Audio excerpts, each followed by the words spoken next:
Deemed by the War Department as inferior to whites and unable to handle the intricacies of modern weaponry, black soldiers were relegated to support roles. Flying fighter planes was out of the question.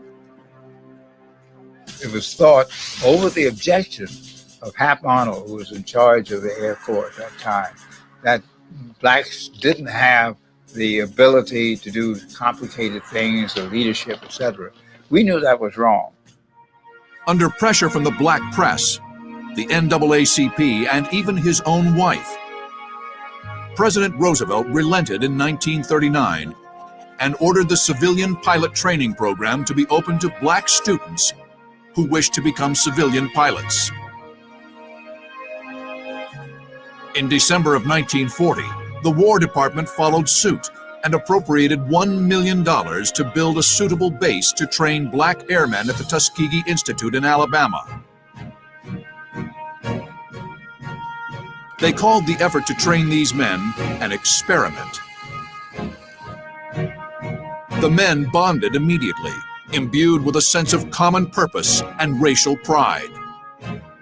Although the Army didn't believe in our capability, they didn't change the training standards, and that was a plus for us, that we were able to meet the standards and perform successfully.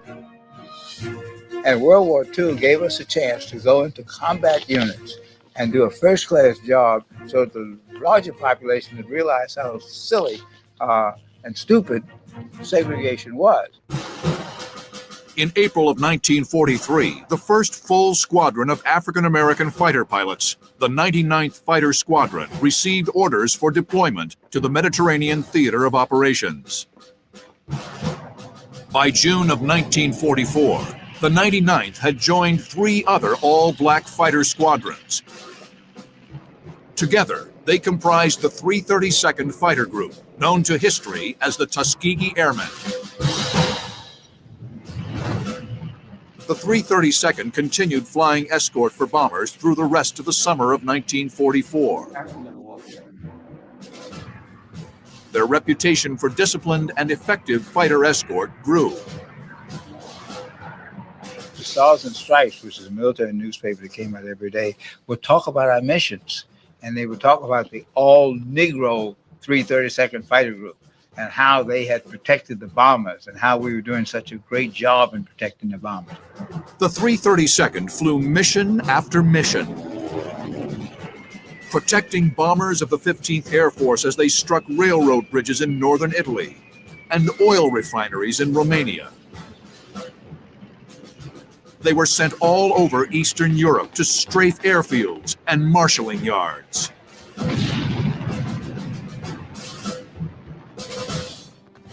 By war's end, the 332nd had downed 108 enemy aircraft, received 744 air medals, 150 distinguished flying crosses, 14 bronze stars, and 1 silver star. But despite the accolades for their efforts overseas, the Tuskegee Airmen returned to a segregated America, indifferent to their achievements. I'm coming down the gangplank from a boat that brought me back to the States, and at the bottom of the gangplank is a sign that said colored troops to the right, white troops to the left, separated again.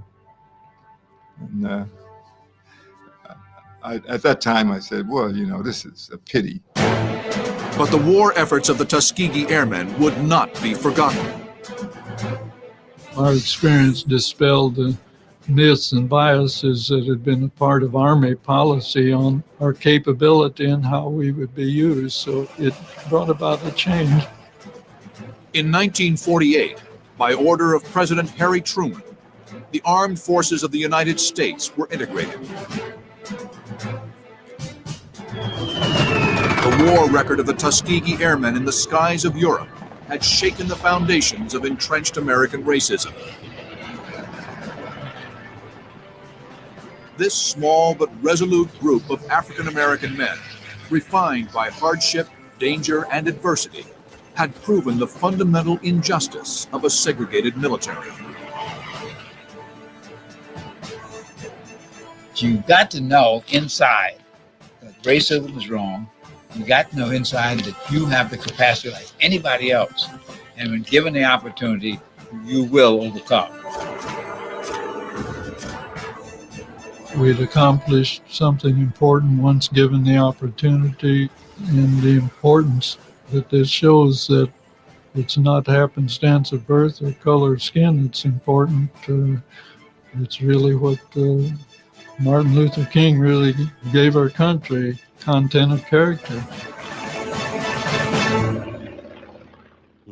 Good morning and welcome to Let It Be Known. And that's just another thing that they want to eliminate. It's just part of the history that they want to eliminate. I guess if you will, the good news is that they have decided that they're going to leave the Tuskegee video in the training for the Air Force. So there's that. I was talking Friday. It's amazing. On Friday, I was talking with the guy who cuts my hair, Spanish black guy, and he asked me two interesting questions. He says, "Do I watch or pay attention to Trump?" That was his first question. And if so, how much should I pay attention to him? Was part of that question. The other part was, um, where am I getting news from now? Where do I get news from now? And I thought about it because we talk about it a lot, but I gave it some thought. On both questions, and quite frankly, I really don't want to talk about Trump. I know that there's news happening that we can't ignore, and this is what I was telling him too. There's some things you just can't ignore, but I really don't want to talk about Trump. Really, the hate, and not just because he hates so much, and the people around him hates even more than what he hates. Um, but um, every single minute of every day they are plotting, and then you got folks who are embracing this, who look like us, who are you see the ingrate named Stephen A. Smith, who and so many like that, but Stephen A. Smith is a prime example of going on somebody's show saying he regrets voting for Kamala Harris. Again, who you vote for is your business. I could care less. But to say you regret voting for her and that Trump was the guy all along, blah, blah, blah, and you sitting there as black as me, it's a problem. Um, there's no more, and Eric Trump tweeted something and then deleted it. But I don't know why he deleted it. And because he has nothing to be afraid of. Nothing. Zero to be afraid of. He tweeted that this time around, with he and his family in power, things are going to be different. That everybody should basically, foreign folks, foreign governments, folks here, watch your back. Things gonna be, and you keep hearing like even like Stephen A.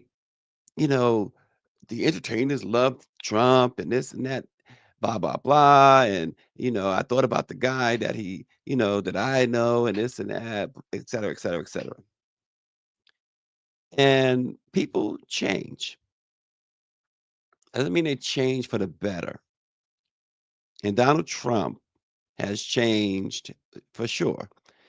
He was always he always had his racist views.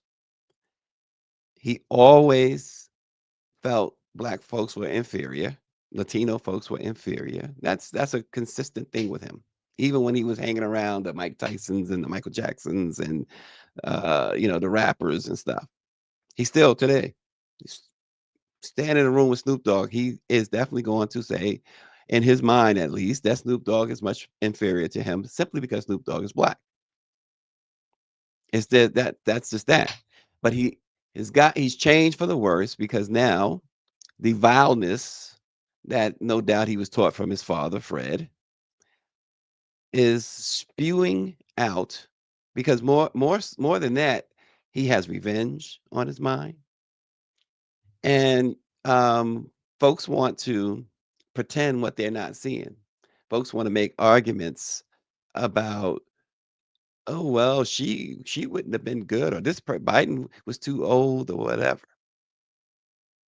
At this point, even if Biden was totally senile and as blind as Ray Charles, even if he was Weekends at Bernie, the guy there, this folks would be in a better shape. They would be in a much better shape than they are today. This last week, has been incredibly dark. Elon Musk, the co-president, is telling Germans, see, it's not just here too, folks, that they are this, and this is what Eric Trump meant. This is going to be different. Elon Musk is telling Germans, look, hold your head up. Forget about the Holocaust. Forget about what your people did. Erase that. And that is what they are doing here. And to have black folks and brown folks embrace that, to talk about immigration. Some stats on immigration. I'm going to flip to that um, because I think it's very important to remind folks that with all the with ICE and their quotas, that's the other thing. Quotas are generally something that's racist. Um, but here's something for you misinformed, you Kool-Aid drinking haters to think about and understand what really is going on here. Because immigration has never been our problem. And black folks, there are black folks, and I know some, I talked to some who embrace, oh yeah, they take our jobs or whatever, because you allowed them to tell you, you allowed that man to tell you that these are black jobs. Picking cotton is black jobs. Working in somebody's kitchen is a black job. You allowed them to tell you that. So several studies, and I reviewed several studies just because I knew I was going to do this morning. UC Davis, the Congressional Budget Office, the National Immigration Council, and a number of others. It's about 10 different credible studies. And they all reached this conclusion. Immigration significantly impacts the United States both economically and socially. In fact, and here's some numbers for you to chew on. In 2022, immigrants were responsible for contributing a staggering $579.1 billion in taxes. Now, it's rich because you got a guy who's running the country that doesn't want to pay taxes. In fact, he said just the other day that all the IRS agents, in fact, he's going to either reassign them to the border or fire them. Now, you say, okay, well, maybe he's just talking about those who are here illegally. This includes those who are there illegally. In fact, undocumented households pay an estimated $35.1 billion. They contribute $35.1 billion in taxes. Trump hasn't so much himself has contributed $5 to the tax base. The financial contribution of immigrants supports vital social services such as public schools, when we know where that's going. Healthcare, we know they hate healthcare for people who need it. Food assistance programs. Yeah, these are facts. Even in key swing states, those who went heavily for the dictatorship, the role of undocumented immigrants is especially pronounced. They provide over $1 billion in taxes in very red Georgia. They have made similar contributions in red states like Arizona and Pennsylvania, including places like Michigan and Wisconsin. And those contributions they're extremely crucial to state economies. Think about New Jersey. Anybody live in New Jersey out there? With the sky high taxes, like New York as well, sky high property taxes and other taxes. But the immigrants are what's keeping it to where it's at. Without the immigrants, the I'm gonna give you an example. I owned a house in Jersey, and I was paying over $900 a month in taxes, property tax. $900 a month. There are people who have mortgages less than that. Without the immigrants, that $900 would have been something like $1,600 a month. Immigrants have played a critical role in sustaining major American social safety nets. They've contributed $194.5 billion to Social Security. Yes, the very Social Security that MAGA wants to get rid of. They've contributed $54 billion to Medicare. Yes, the very Medicare that MAGA wants to get rid of. In the labor market, immigrants fill jobs that MAGA don't want to do. They represent over a quarter of the agriculture and construction workforces, nearly a quarter of all STEM professionals. In healthcare, immigrants constitute a significant portion of the workforce as well, with notable percentages in critical roles such as nurses, health aides, particularly in New York and New Jersey. Yet, even in these states, and we know, um, if you want to boil it down to the city of New York, where Eric Adams has decided, in order to save his butt, he has pledged allegiance to Trump. They ramped up their baseless animosity toward immigrants. Baseless. Like I said, I'll never forget, black guy I know, musician.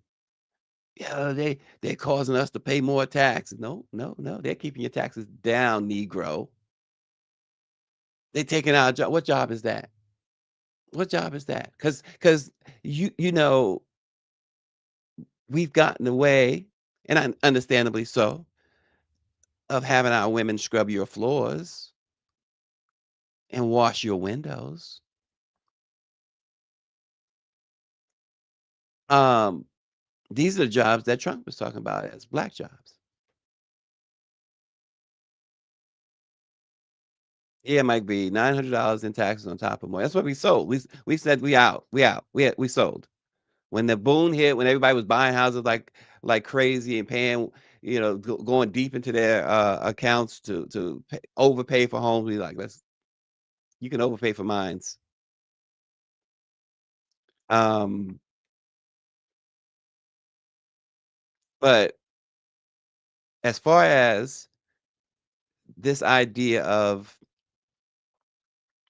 what my barber said to me, nice guy too. He's an ex-convict, so he's got all these strikes according to Trump. I said to him, you as I gave it some thought on where to get his news. Obviously, you know, black press, but he's like, "What about, like mainstream, whatever?" I was like, "You know what I do?" I said, "There are 2 places now that I still have trust in, some trust, not full trust, but some trust. CBS and ProPublica. Everything else is corrupted. CNN had long been corrupted. I haven't watched CNN in years. Um, NBC News is corrupted. ABC News just gave Trump $15 million just and bowed down and kissed the ring. We know about Washington Post and Jeff Bezos and the LA Times. New York Times has been all over the place. I even freelance for the New York Times, and I don't trust them. Like my last freelance job, I'm gonna get from them, right? but um, but this is what I said to him. Um, and here's the other thing. And I am tired of talking about Trump. I think that I'm like, maybe we should just talk about entertainment.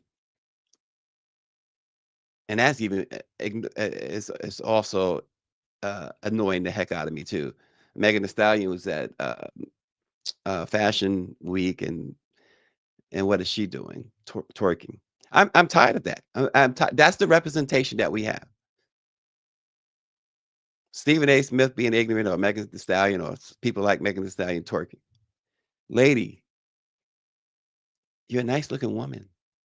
You're very talented. You have so much more to offer than showing your behind. Yes, you have a nice behind. We know that by now. You're put together pretty well. It's no longer a turn on. The first maybe 12 times you did it, it was kind of like a turn on. Now it's just a simple. It's like a one of those gnats that just keeps flying in your face. It's like get away. It's enough. Don't you have more to offer? I hope you have more to offer, because otherwise, otherwise let Tory Lanez out of jail and see what he has to offer. I don't know. It's getting on my nerves. That's how much it's getting on my nerves. And y'all know I've been all for her, you know, but this is ridiculous. Go have some class. Oh, hey, you judging. You're judging. Why she has to have no class because she's Tory? Because that's all she's doing. Give me a break. It's enough. Um, Black people got so much more intelligence than that. We look what we're facing. The war, and that's the thing. The war started, and we're just taking incoming. We're only taking incoming. Where is the offense? Al Sharpton went and did something that he got both applause and criticism for. He led 100 of his NAN members into a Costco to buy stuff to support Costco, because Costco is one of the companies who said they are sticking with DE&I. And congratulations to Ben and Jerry's. We got to do business with Ben and Jerry's. Not only are they sticking with DE&I, I don't know if you guys saw the video that they put out slamming these anti-DE&I efforts. I mean, just out front with it. I will buy Ben Haagen-Dazs, everybody else. You're done with me. If I gotta buy ice cream, I'm looking for Ben and Jerry's. I'm supporting Ben and Jerry's. So the Sharpton thing, people said, well, why didn't he lead all those people into Black-owned businesses? And I get your point, but at the same time, I think this time it was the right thing to do. Because if they're bold enough, Costco, because we don't have any allies, we learned that. If they're bold enough to stand up and say, we are going to continue with DE&I initiatives, then we should show our love for them. We should show some support too. It doesn't mean you can't buy from Black. So because you're buying from Costco means you're not going to buy from that's just ridiculous. But here's the other part of that. Andrea Williams, why am I paying $12.79 for eggs? Yeah, I've heard, Mike V, of Kamala Harris's Pioneer 49 organization she's launched. A lot of people believe it's her showing that she's going to run for president again. To that, I say sit down.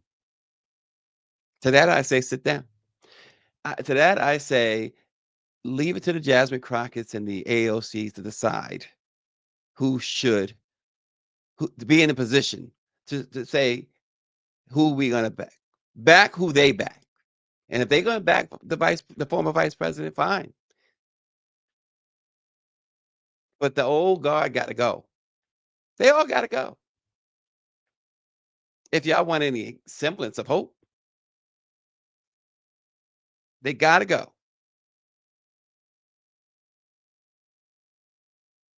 And now there's an assault. You talking about DE&I on Black pilots, folks. Serious question, and this is for everybody, including the Charles Martins of the world, the Kool-Aid drinking Trump supporters of the world. Serious question. we have seen, unfortunately, plane crashes. We've seen it a lot, too many times, right? Plane crashes. Eh, When was the last time a plane crash involved a black pilot? I'll wait. So Trump and his hate-filled administration have launched another racist attack, this time aiming their taking aim at black pilots.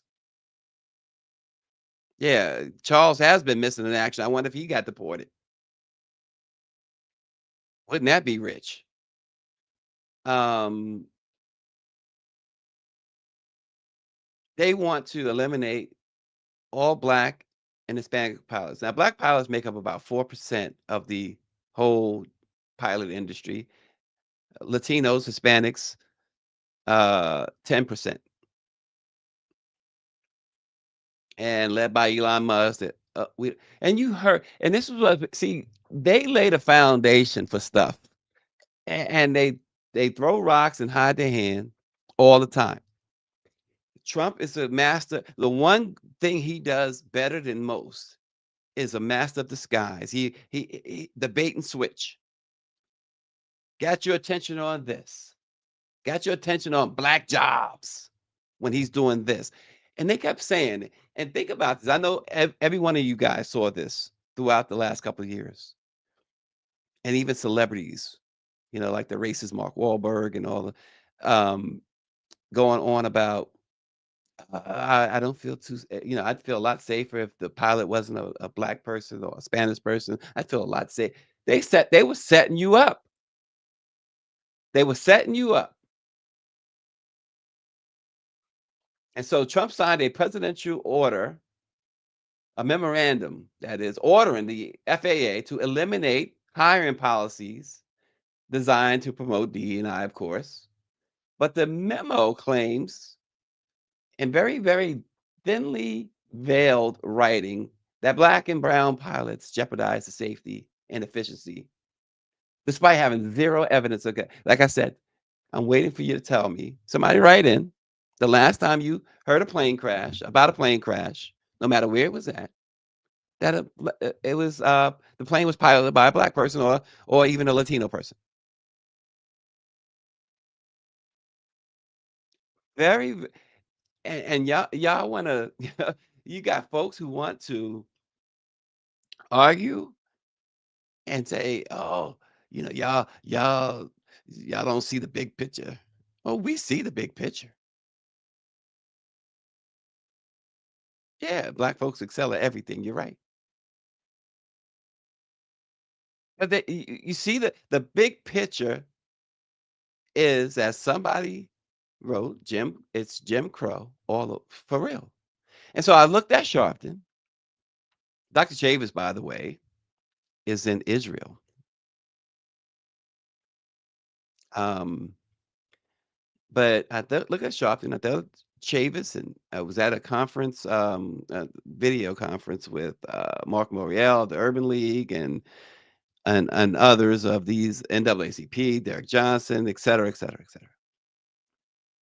And I'm wondering, with the war going on, like I said, we're doing is taking income. There's been no shots fired from our side. We barely even playing defense. And I'm wondering, what's it gonna take for Chavis and Moriel and Sharpton and Derek Johnson and all of these folks to say, you know what? Gird on your swords. Let's join together. What's it gonna take? It's just not gonna happen. And I'm wondering, with everything black, we probably need to stop calling ourselves the black press and say, just go with our trade name, the National Newspaper Publishers Association. We hired April Ryan over a week ago, and her title is the Washington bureau chief and chief White House correspondent for Black Press USA. What do you think when April walks in that? She's already. They've always challenged her. What do you think when she walks in today's White House when they're everything black, everything Latino? They want and it says Black Press USA. That's a problem. Let's be real. How long are we gonna be able to talk to y'all? How long you gonna be able to put up with my face every morning? Probably not for too much longer.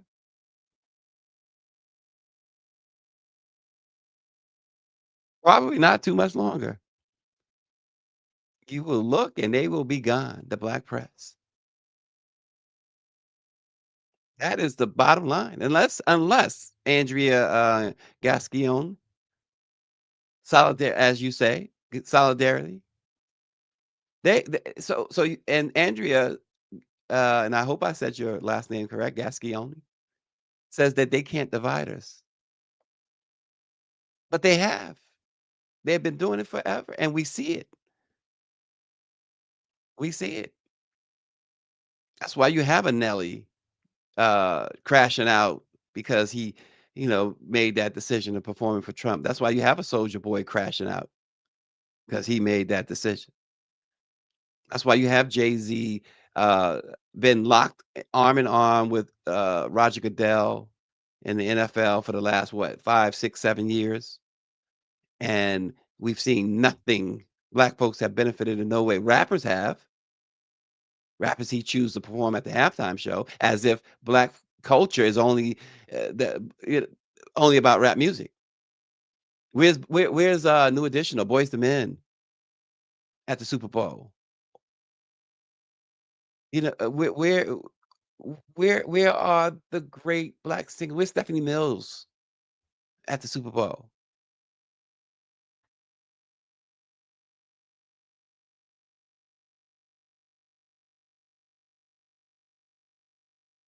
And so um, it's time to stop taking incoming or only taking incoming because it's going to be coming. It's like, how do you go to war and all you do is the enemy is just continue to attack and you have no counter? Target said that they're going to join Walmart and a number of other prominent American brands and getting rid of their DEI. Now, Tabitha Brown is asking her fans, not to boycott Target over DEI cuts. What do you think about that? Because she's taking a lot of talking about incoming. She's taking a lot on that. Andrea Williams says, "I feel like the world is going back to the 40s and 60s with what's about to happen, with what is happening. And when that starts, that is when an Al Sharpton is going to do something." She says it's going to hurt the black brands. Tabitha Brown. What are your thoughts? And black workers. What are your thoughts? Is she right? I um I disagree. I think this is somebody who's looking out for their own interests. I think that's somebody who's speaking on that because that's where her brand is. She's with Target. So it's about protecting it, right? Isn't that right?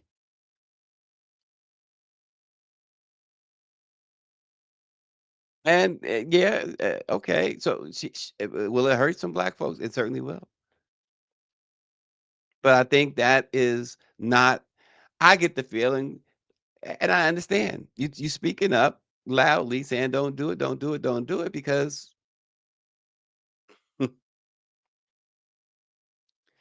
it's true. A lot of people do work at Target and Walmart. Very true.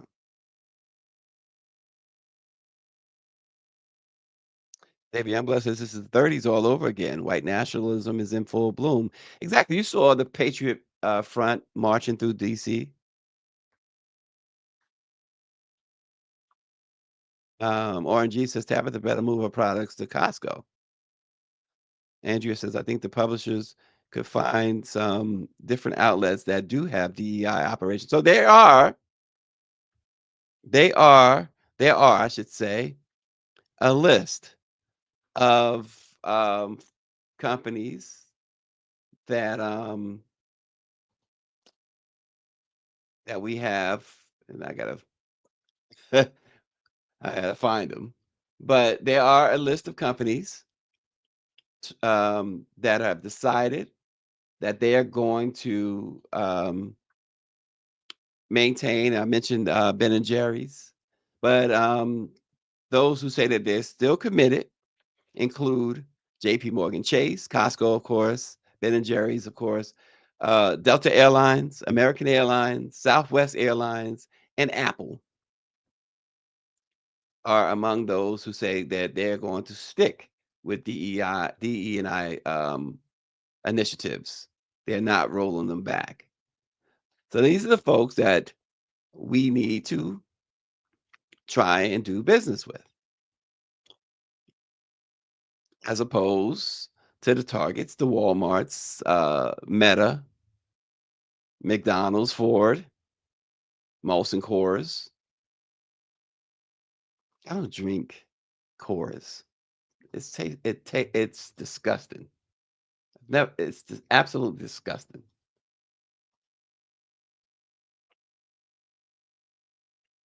And this is the thing too. Andre Williams says something that even Dr. Chavis says it a lot. We are the biggest consumers. She says, let's start another Black Wall Street. We are the biggest consumers. But unless this is why I talked about that whole idea of Chavis and Sharpton and the rest. Byron Allen, he has black media companies. It's put up or shut up time, really, because you already messed around and found out. So we already passed that time. And even Black History Month. So Trump has issued an order putting an end to federal agencies observing Black History Month.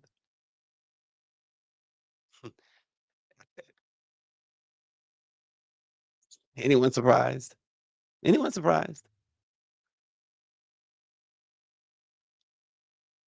Andrea Gasconi says, do business with the active DE&I initiatives, but also at the same time, be very vocal about how we are disgusted with companies that don't. Orangey says, Apple. Oh, that's right. Y'all rich enough to afford to buy iPhones. Victorious person says, hard times create strong men create good times create weak men, and weak men create hard times.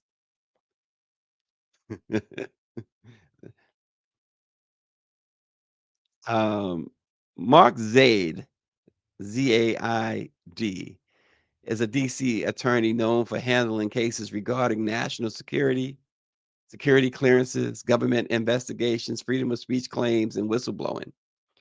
And this is what he had to say about Donald Trump's order not merely to cut all DE&I initiatives, but also demanded that all federal employees expose any colleague who remains involved with DEI type programs in federal agencies.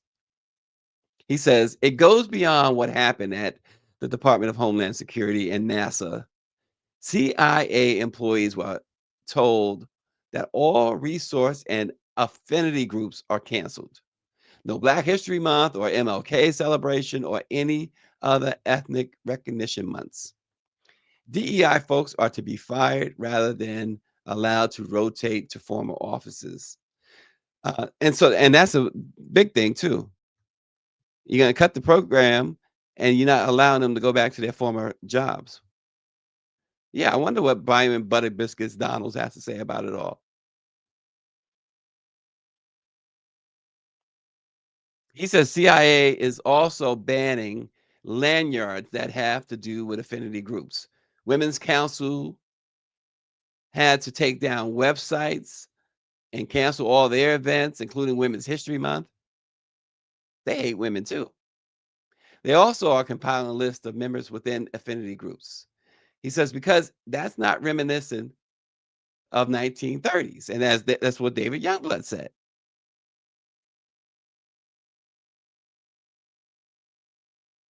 That's exactly what David Youngblood said. Um,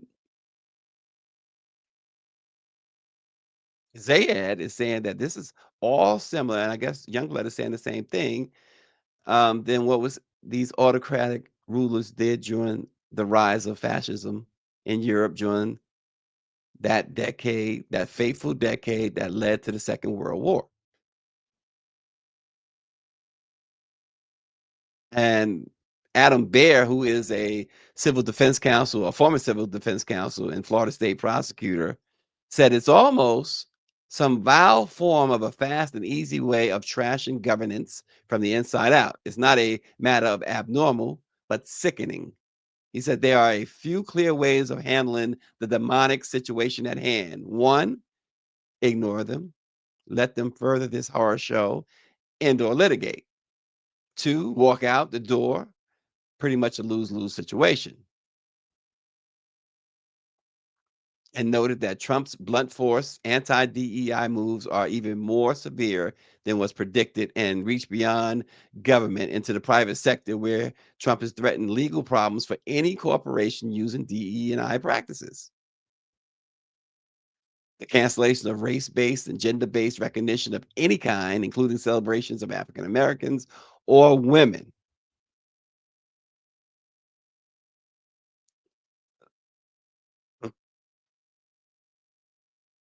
Yeah, David says anyone, according to them, anyone who is not a straight white male is the N word.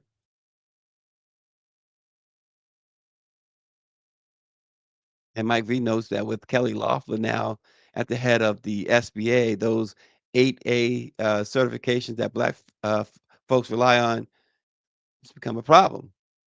Yeah, absolutely. ONG says Black Republicans celebrate Confederate Heritage Month in April. They go extra hard at being house slaves during April.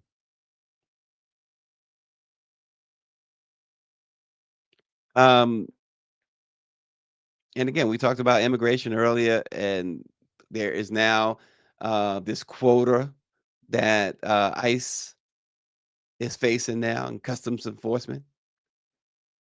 They have to now do at least 12 to 1,500 deportations a day because apparently Trump has been disappointed with the results of his mass deportation campaign so far. They outlined these quotas the other day, Saturday, during a call with senior ICE officials.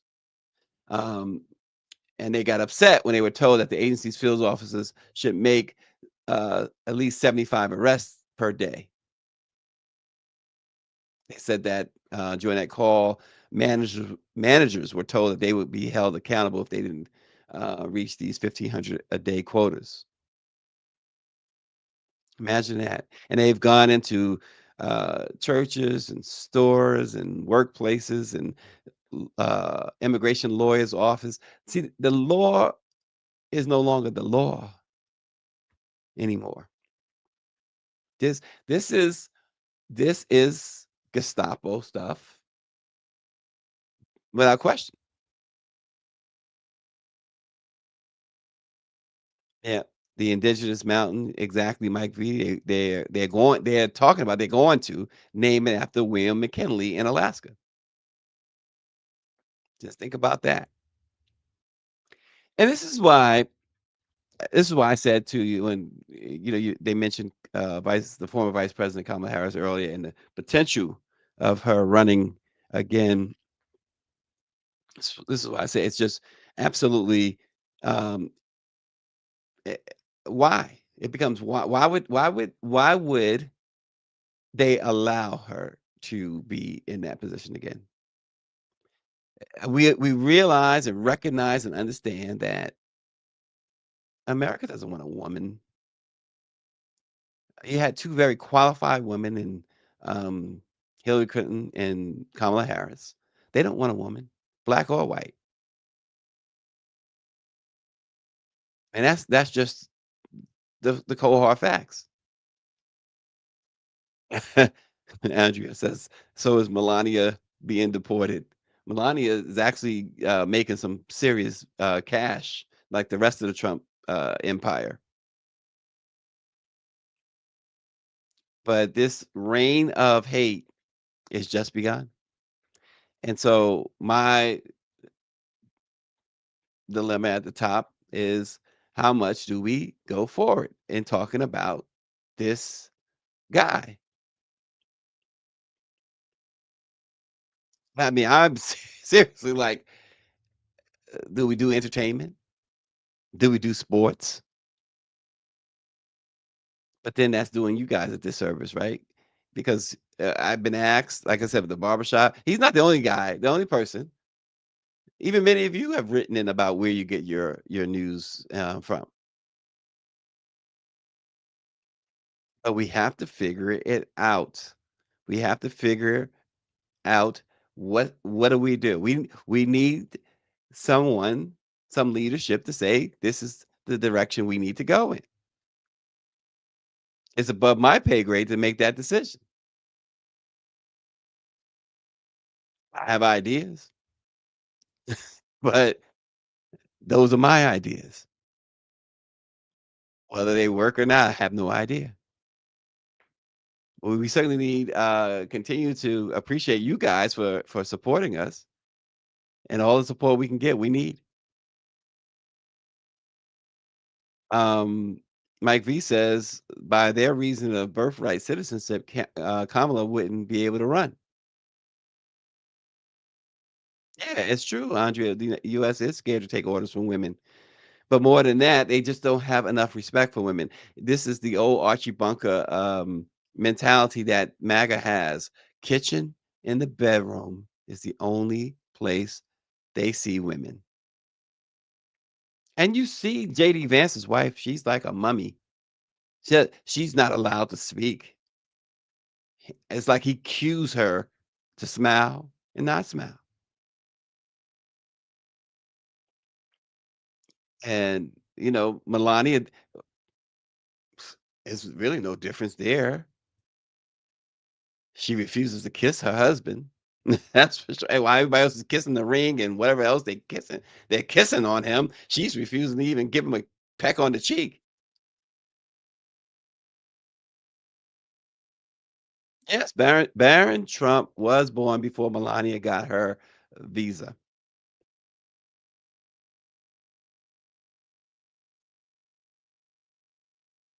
Progressive news channels on YouTube. Karen Hunter and Roland Martin, to name two, says Andrea Gasconi. And you wonder, Roland Martin, I don't know Karen Hunter too well, but Roland is in your face. He's in their faces, right? And how much longer can he do that? Being in their face like that. And not in any way suggesting he should back down. Not in any way suggesting that. I'm just asking a question. A question that I'm pretty sure has crossed his mind. Empress Lorraine. She says, true, but without women, there would be no world. Yeah, it might be no word from Tim Scott. No word at all from Tim Scott. Ava J says the diaspora should have left the West a long time ago. We would have had enough resources to reclaim the Americas by now. Hmm.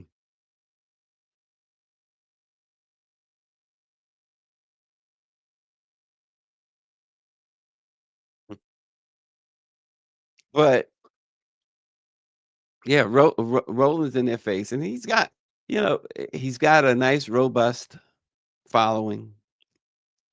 Roland's been in the game a long time,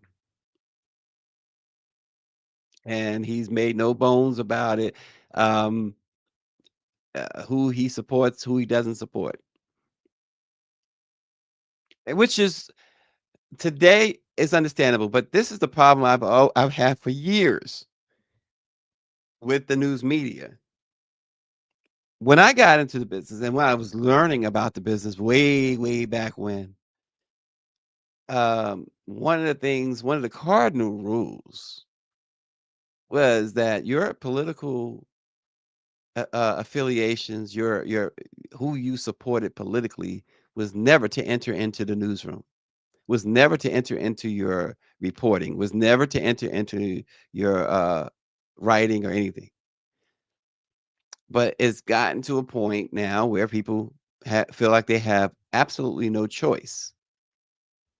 Yes, yeah, it's long change. You're right. It's Grit says that's long change, and it's true. It doesn't change the fact that it's wrong. It's still wrong. It's still because we are supposed to be impartial. That's how people trust us. But that part of the business, like you said, I agree. It's ancient history now. And so when folks start reminiscing about the good old days, that is part of the good old days. And I recognize that even Reagan, as bad as it was, it wasn't like this.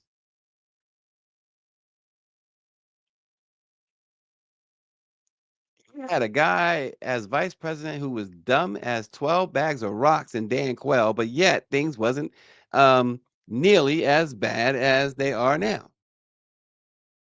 I disagree with that. Greer says people's opinion has always been a part of the news, not news that you're reporting to people. There was a place for opinion, and there remains a place for opinion columns and stuff like that. There was commentary on some newscasts that they would specify that the views expressed by this individual, blah blah blah blah blah blah blah, does not necessarily reflect. There was an editorial.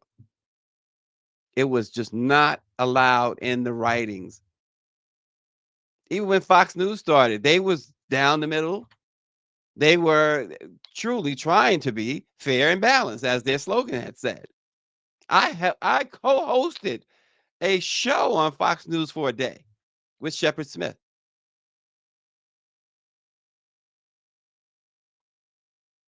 It's out of my element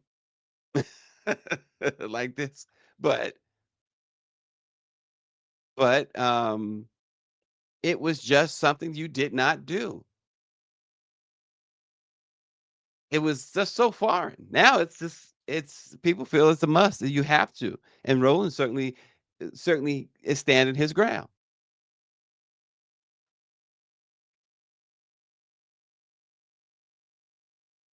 Oh, absolutely. She says that mainstream has never been fair and balanced when black people have been discussed. You're 100% correct. And we know even the most simple thing, like we've said many times, when something happens in a black uh a predominantly black neighborhood, they put the cameras and the microphones in the front of the face. They search out the most uneducated, the most inarticulate individual to try and portray that that person represents all black people. And now they try to do it on the slick now because they got these and I'm going to use the phrase. They got these Uncle Toms like Stephen A. Smith who look at even Bill Maher who and that's the see you know Mr. Bill Maher who will go hunting on the streets to sleep with a black woman. Now all of a sudden he's MAGA.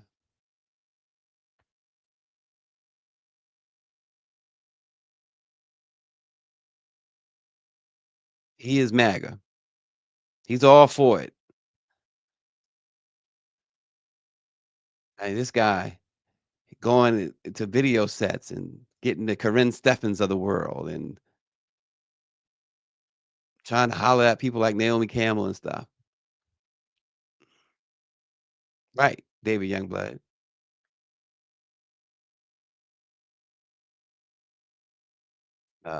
Bill Maher is not our friend. Andrea Williams says, Andrea Williams. I keep says I used to like Fox News, but that Rosanna Scotto shaking my head, no good. I mean, I was fake, and people like Rosanna Scott. I remember her.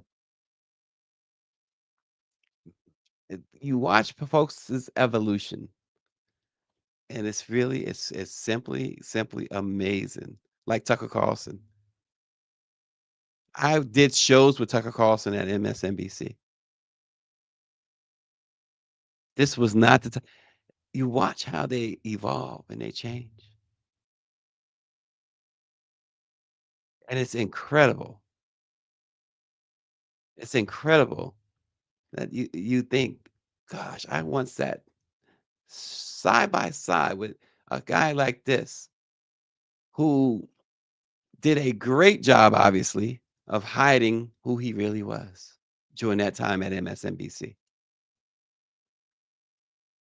Incredible. And then you look on the flip side, you look at people like Howard Stern, who's oh, he's a hater, he's a racist, he's this and that, everything but. Everything but. He has been steadfast despite the climate and his being repulsed by Donald Trump.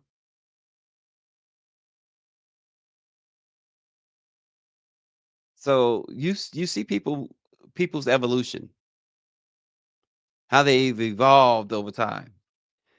And you had to know that a second Donald Trump term would result in exactly what we're seeing. You had to know that.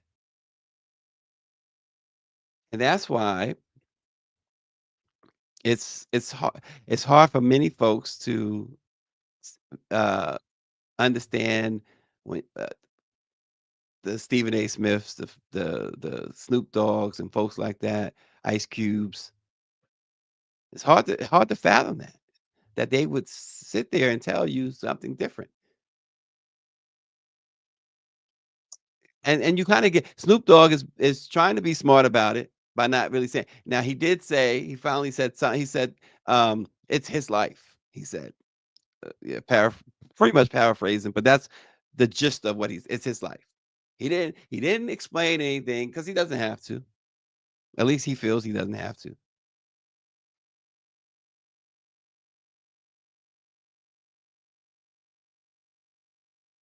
And he just said it's his life.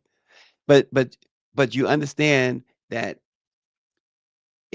apparently, and Snoop feels like he got to protect his bag.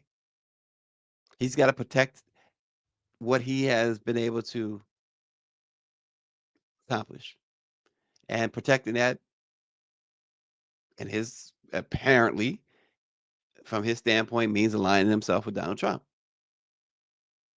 There are several like that. They feel they got to protect themselves. Now, they got unlike many of us, they don't. They got a whole lot of money and resources to lose. Kanye had to learn that. Like, they probably watched what happened with Kanye. I'm a billionaire. They can't touch me. And next day, he wasn't a billionaire anymore. So there you go. Finally, this morning, the Kansas City Chiefs beat the Buffalo Bills 32-29 to win the AFC Championship. And earlier, the Philadelphia Eagles absolutely handed the Washington Commanders their heads 55-22 to win the NFC Championship. And so, for most people outside of Kansas City and Philadelphia, a very unpopular Super Bowl is coming up in New Orleans at the Superdome.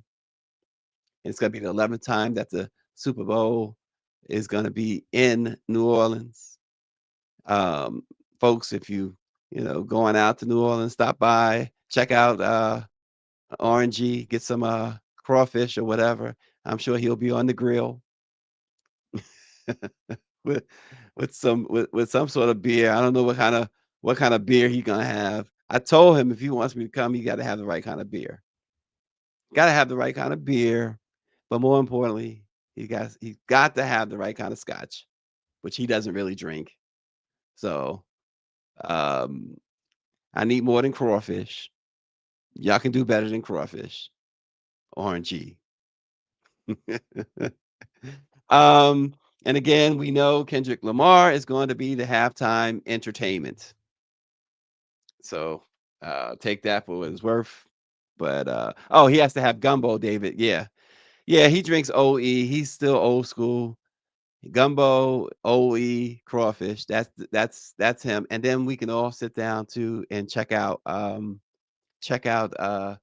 RNG SWAC Sports on YouTube. And yes, we are reaching out to the former press secretary, Mike V, Karine Jean-Pierre. Be very interesting to hear her take on what's. She's not under the Hatch Act anymore. She can say whatever it is that she wants without fear or favor, as they say. So anyway, that'll wrap up this Monday. We're glad that you guys have joined us, and hopefully you'll join us again tomorrow. Thanks for watching.